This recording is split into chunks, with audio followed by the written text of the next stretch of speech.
नमस्कार मेरे प्यारे देशवासियों। कल कुछ ऐसे बातें थी जो मैं आप तक पहुंचाना चाहता था। अभी भी वही कोशिश करूंगा। I often wonder what brought me here. Little did I realize that those baby steps in cricket would lead me to great lifetime memories.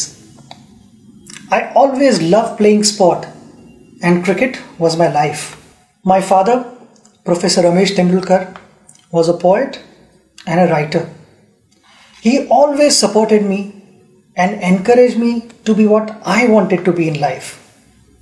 The greatest gift I got from him was the freedom to play, the right to play, and I would always be grateful to him for that. There are many pressing matters in our country which requires our attention. Economic growth, poverty, food security, healthcare, among many others. Being a sportsman, I'm going to talk on sports, health and fitness of India, for it has a telling impact on our economy. My vision is a healthy and fit India. जब स्वस्थ युवा तब देश में कुछ हुआ. India is set to emerge as the youngest average age nation in the world by 2020. So the assumption is ये young है तो fit है, but we are wrong. We are the diabetic capital of the world with over 75 million people being affected by this disease. And when it comes to obesity, we are sitting at number 3 spot in the world. The economic burden of these diseases will not allow our nation to progress.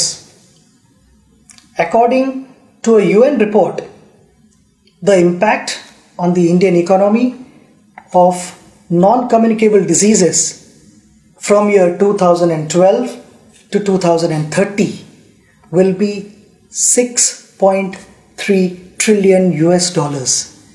यानी Indian 4 crore रुपये. आपने सही सुना, 4 करोड़ रुपये. मगर ये number हम सब नीचे ला सकते हैं अगर हम सब ने यही कोशिश की कि हमारी सेहत ठीक रहे, सही तरह से एक्सरसाइज करें और कोई स्पोर्ट खेले तो बहुत कुछ बदल सकता है. बट आई फील उसके लिए we need a plan to help us become a sporting nation, to change our sedentary lifestyle, unhealthy mindset. हमारे फिटनेस के सेशंस लाइट हो रहे हैं और खाने के सेशंस थोड़े हैवी होते जा रहे हैं. हमें यह आदत बदलनी चाहिए. मुझे लगता है कि इस मोबाइल फ़ोन के ज़माने में हम सब इमोबाइल होते जा रहे हैं. Many of us only discuss but we don't play at all.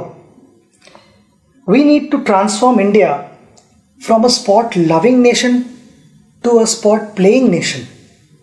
Make everyone more active and participative, inculcate and develop a sporting culture in our country. The northeast of India, which has only 4% population of India, has a vibrant sporting culture. It has produced many sporting heroes, including our boxing icon, Mary Kom. Recently crowned champion weightlifter, Mirabai Chanu, Deepa Karmakar, Baichung Bhutia, Sarita Devi, Sanjita Chanu, and many more. Sport promotes social harmony. President Nelson Mandela's efforts to use the Rugby World Cup in South Africa's journey to become an inclusive state is legendary. Sport has a unique way of building a nation. It builds character for individuals, and character for individuals means character for India. From being a naughty child to chasing a dream to win the World Cup for India, I became more disciplined and more focused. I had a goal and I started planning for it.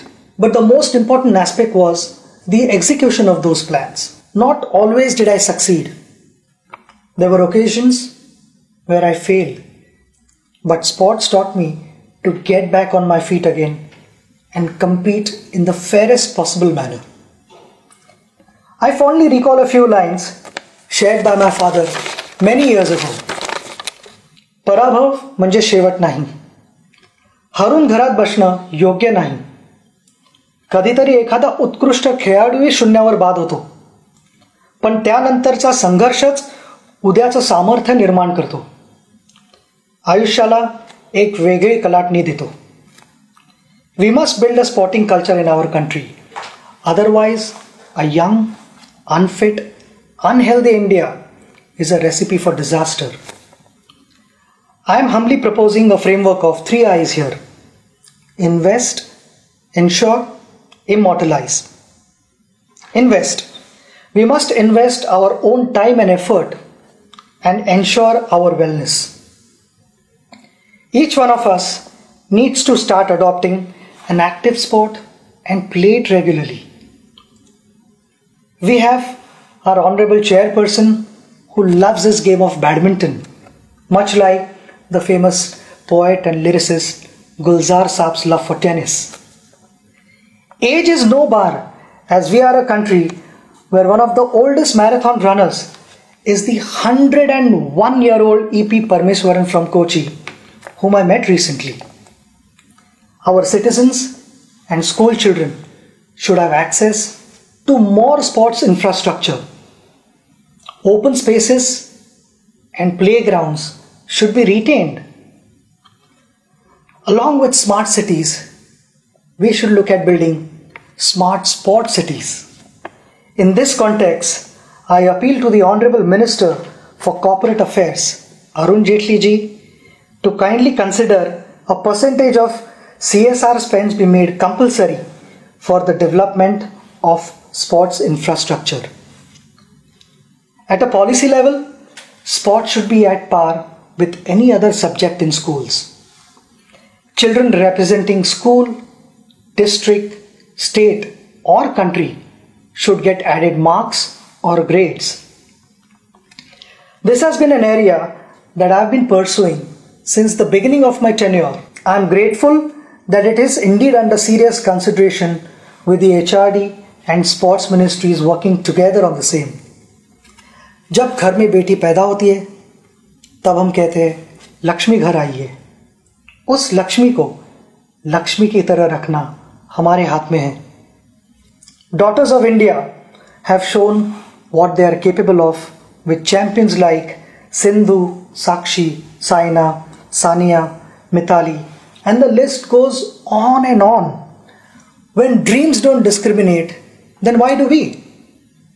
I want to appreciate their parents, their family members, their coaches, their friends for helping them, for encouraging them, and that is the only reason they have reached here. My message to parents is to give equal support and encouragement to their daughters and sons, and they will make them proud. Before the Olympics or a major sporting event, our expectations go skyrocketing. I realize that things are changing for the good and that we have adopted a long-term approach on preparation. Along with early identification of talent, we must also have a dedicated squad guiding our athletes' preparations. And I feel it is extremely important to have a full-time support staff around our athletes, and winning medals should become their target as well. Last year, before the Olympics, one of our wrestlers was traveling to America for better sparring partners and to learn modern methods of wrestling. Could we have got them to India instead and used Digital India to share their training sessions with the rest of our coaches? And I'll back that up with my conversation with our badminton icon Pullela Gopichand, who said there is abundant badminton talent in India, but he was concerned about the coaching standards in our country. Persistence, preparation and practice will help us achieve our targets. I know there is no glory in practice, but without practice there is no glory either. In short, financial security is often a challenge when any sports person decides to focus on sports alone as their career. I am sure our colleague and former India hockey captain Dilip Tirki will agree that in most cases the sporting career ends at the early age of 35-40 years. Ironically, it is an age when a professional's career usually takes off or is rather stable.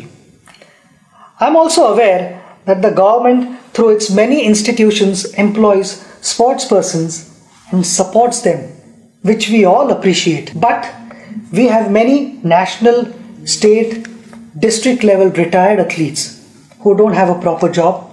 Some of them are probably passing files from one table to another. While ensuring their financial stability, we must also keep their minds engaged. Their skills and passion for sports would be best utilized for coaching our future generation. A case in point is the life of Nauri Mundu, who was a national level hockey player from Jharkhand. Following the end of her playing career, she doubles up as a teacher and works in the farm to make ends meet. Sita Sahu, a medalist at the Special Olympics in Athens in 2011, is selling golgappas to manage her life. We need to create an organization and engage these athletes to train our school children and identify talent at an early age. There is so much that these athletes have to offer back to our society. It is also imperative to have health insurance for all our national level athletes. The struggles faced by our hockey great Mohammad Shahid in his last days reiterates the need to prevent such unfortunate situations. The life of Shamsher Khan is another reminder of how we have failed our national heroes. The champion swimmer represented India in the 1956 Melbourne Summer Olympics. He finished 5th place, which continues to be the best Indian finish in the last 6 decades.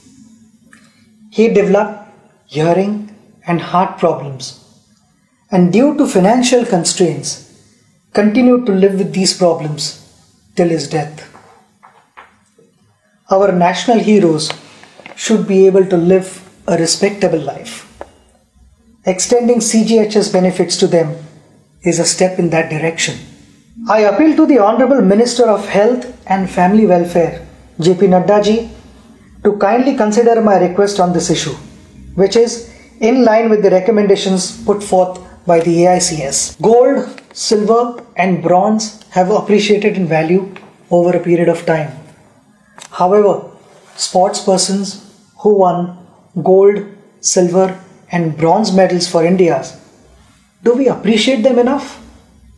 Achievements of champion sportspersons like Nawab of Pataudi, Prakash Padukone, Karna Malleshwari, Ajit Wadekar, PT Usha are not celebrated anymore.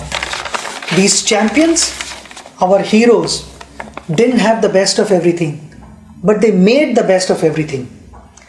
Today's generation probably doesn't even know what these champions achieved in their time.